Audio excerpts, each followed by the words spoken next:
जैसा कि आपको भी बताया जा रहा है कि ओवेरी के अंदर जब ओव्यूल बनता है तो ओव्यूल में सबसे पहले न्यूसिलस बनता है। तो ओव्यूल के डेवलपमेंट के साथ न्यूसिलस डेवलप करता है एक मास के रूप में, इस तरह का मास, और ऐसे मास को हम लोग बोलते हैं एमोर्फस मास, जो एक जैसा दिखता है। तो ये पहला सेंटेंस है। अब दूसरा देखिए, उस न्यूसिलस का एक सेल बदल जाता है किस चीज में? आर्चियोस्पोरियल सेल में। तो ये एक सेल जो है यह बदल गया आर्चियोस्पोरियल सेल में। अब देखिए, अब क्या है, आर्चियोस्पोरियल सेल बढ़ जाता है माइटोसिस से प्राइमरी पैराइटल सेल और मेगास्पोर मदर सेल में। ये देखिए, प्राइमरी पैराइटल सेल और मेगास्पोर मदर सेल में बढ़ता है। यही megaspore mother cell sporogenous cell भी कहलाता है। यही megaspore mother cell sporogenous cell भी कहलाता है। और ये मेगास्पोर मदर सेल भी है यहां पर। अब ये मेगास्पोर मदर सेल मियोसिस के द्वारा बढ़ता है, और जब मियोसिस के द्वारा बढ़ेगा तो 4 मेगास्पोर बनेगा। इसमें से 3 मेगास्पोर जो माइक्रोपाइल की तरफ होता है वो नष्ट हो जाता है, डिजेनरेट हो जाता है, और 1 मेगास्पोर जो चलाजा की तरफ होता है वो रह जाता है, वो काम करता है, वो फंक्शनल होता है। देखिए, 3 माइक्रोपाइल की तरफ वाला मेगास्पोर नष्ट होता है और केवल 1 चलाजा की तरफ वाला मेगास्पोर रह जाता है, फंक्शनल, क्रियात्मक रह जाता है। बात समझ गए? इस तरह से मेगास्पोरोजेनेसिस कंप्लीट हुआ। लेकिन अभी एक बात यहां जान लेना जरूरी है। देखिए, चूंकि केवल एक ही मेगास्पोर फंक्शनल रहता है तो इसको हम लोग बोलते हैं मोनोस्पोरिक डेवलपमेंट। 4 में से 3 नष्ट हो जाता है, यह डेवलपमेंट का प्रॉपर्टी है, और केवल 1 फंक्शनल रहता है। इसीलिए हम लोग इसको बोलेंगे मोनोस्पोरिक डेवलपमेंट। क्या बोलेंगे? Monosporic development. तो आइए हम लोग इस बात को लिखते हैं।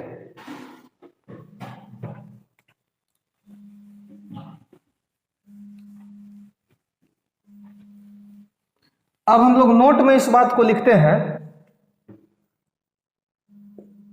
क्या लिखते हैं? चूंकि ओनली 1 मेगास्पोर remain functional,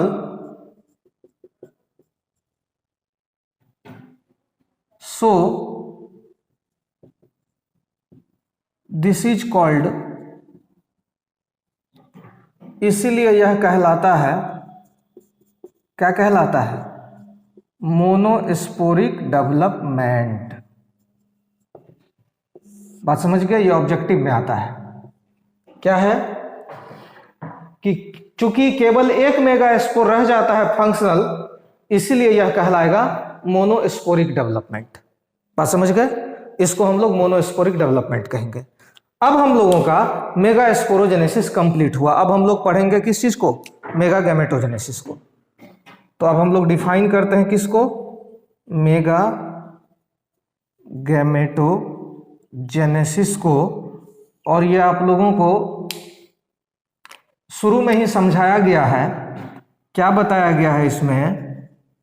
इसमें बताया गया है formation of haploid female gamete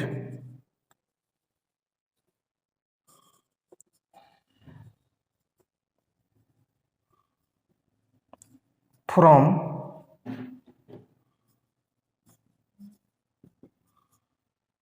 haploid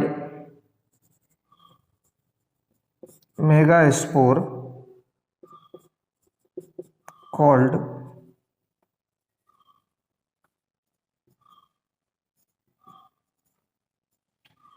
mega gametogenesis. इसे हम लोग मेगा गैमेटोजेनेसिस कहते हैं। लेकिन कैसे, यहाँ एक चीज मेंशन करना जरूरी है। फ्रॉम हैप्लोइड मेगास्पोर कैसे? तो बाय माइटोसिस। अब लिखेंगे कॉल्ड मेगा गैमेटोजेनेसिस। अब इसको हम लोग डिटेल में पढ़ेंगे कि ये कैसे पूरा होता है।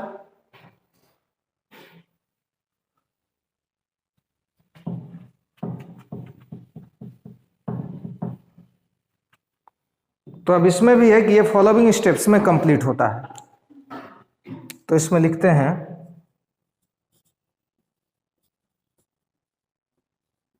इट कंप्लीट्स बाय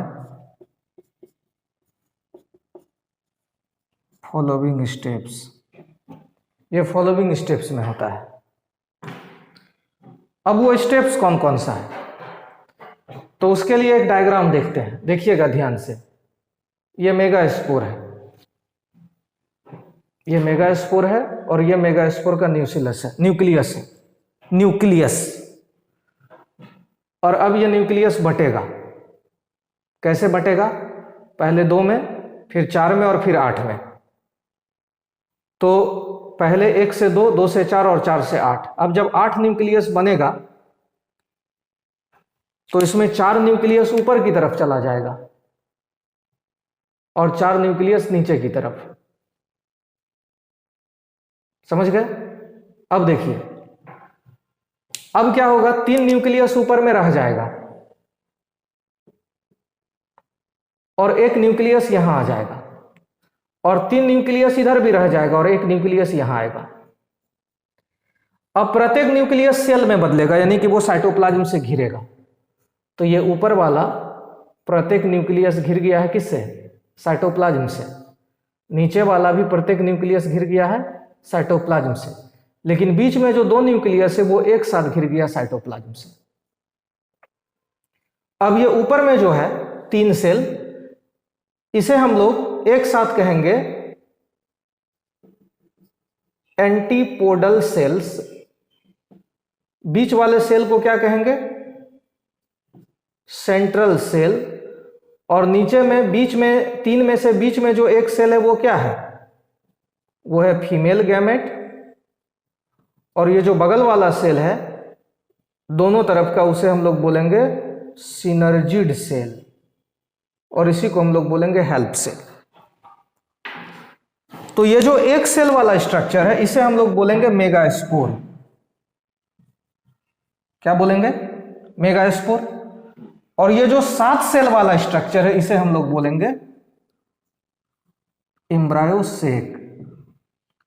क्या कहेंगे? एम्ब्रायोसेक। तो देखिए, ये मेगास्पोर से फीमेल गैमेट बना, इसी को हम लोग मेगा गैमेटोजेनेसिस कहेंगे। डिफिनेशन आपके सामने है। डिफिनेशन क्या है? हैप्लॉइड फीमेल गैमेट का हैप्लॉइड मेगास्पोर से बनना। कैसे बनना? तो माइटोसिस के द्वारा बनना, इसे मेगा गैमेटोजेनेसिस कहते हैं। और ये फॉलोइंग स्टेप्स में कंप्लीट होता है। तो है क्या कि इसमें हम लोग जो पहला स्टेप लिखेंगे वो ये होगा कि मेगास्पोर का डेवलपमेंट एम्ब्रायोसेक के रूप में, इसी डेवलपमेंट के साथ फीमेल गैमेट का फॉर्मेशन होता है, यानी कि मेगा गैमेटोजेनेसिस होता है।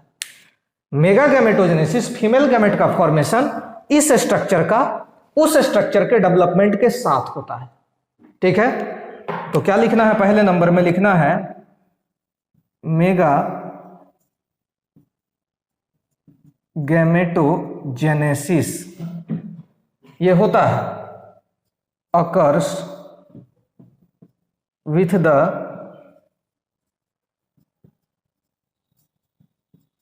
development of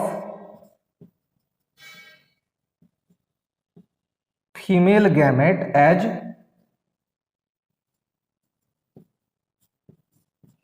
एम्ब्रायोसेक। मेगा गैमेटोजेनेसिस कैसे होता है? With the development of megaspore. Megagametogenesis मतलब फीमेल गैमेट फॉर्मेशन होता है मेगास्पोर के डेवलपमेंट के साथ एम्ब्रायोसेक के रूप में, उस स्ट्रक्चर के रूप में। अब हम लोग आते हैं दूसरे स्टेप पे।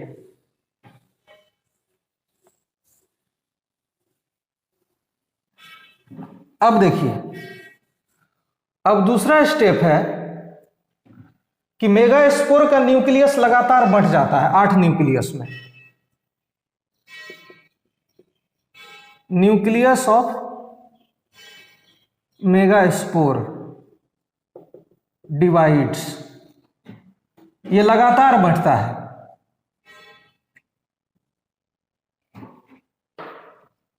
रिपीटेडली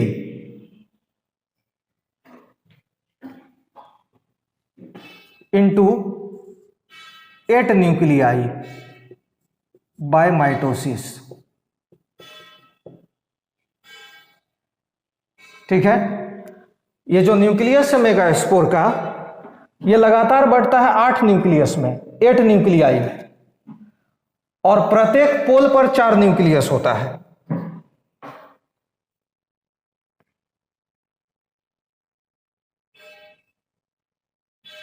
ठीक है,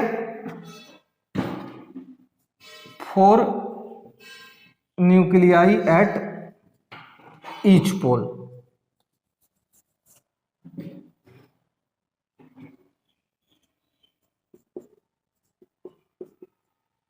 प्रत्येक पोल पर 8 न्यूक्लियस, सॉरी 4 न्यूक्लियस, यहां भी 4 न्यूक्लियस है और यहां भी 4 न्यूक्लियस है, टोटल 8 न्यूक्लियस।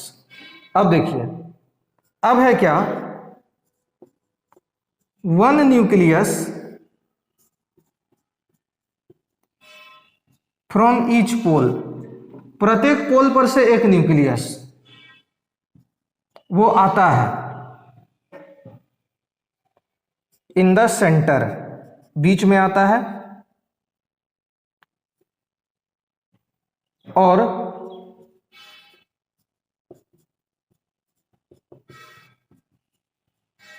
कलेक्टिवली कॉल्ड, और एक साथ क्या कहलाता है, पोलर न्यूक्लियाई। देखिए 4 यहां और 4 यहां है।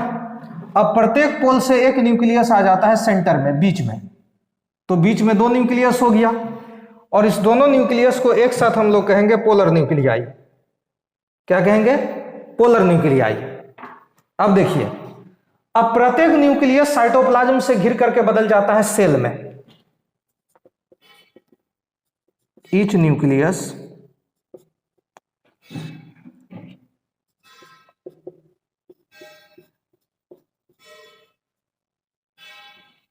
is surrounded by cytoplasm and modifies as cell।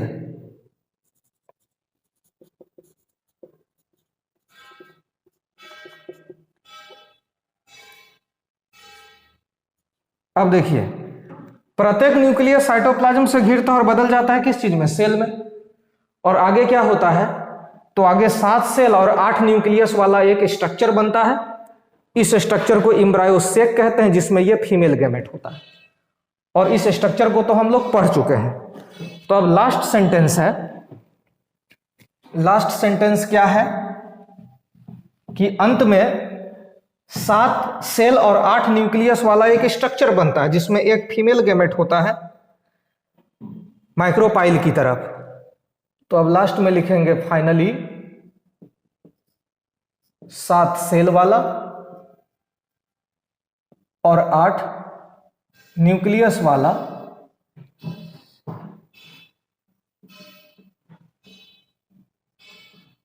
Structure बनता है,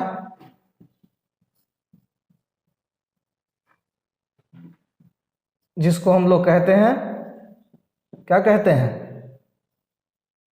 एम्ब्रायोसेक, जिसमें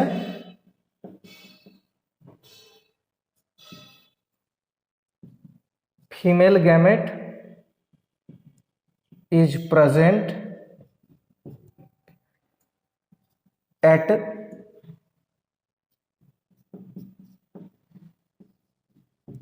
माइक्रोपाइलर एंड, जिसमें माइक्रोपाइल की तरफ क्या होता है, फीमेल गैमेट होता है। समझ गए। तो ये जो थ्योरी लिखा गया है, इसको हम लोग एक बार फिर से देखते हैं। देखिए, ये माइक्रोस्पोर है तो उसमें ये न्यूक्लियस है।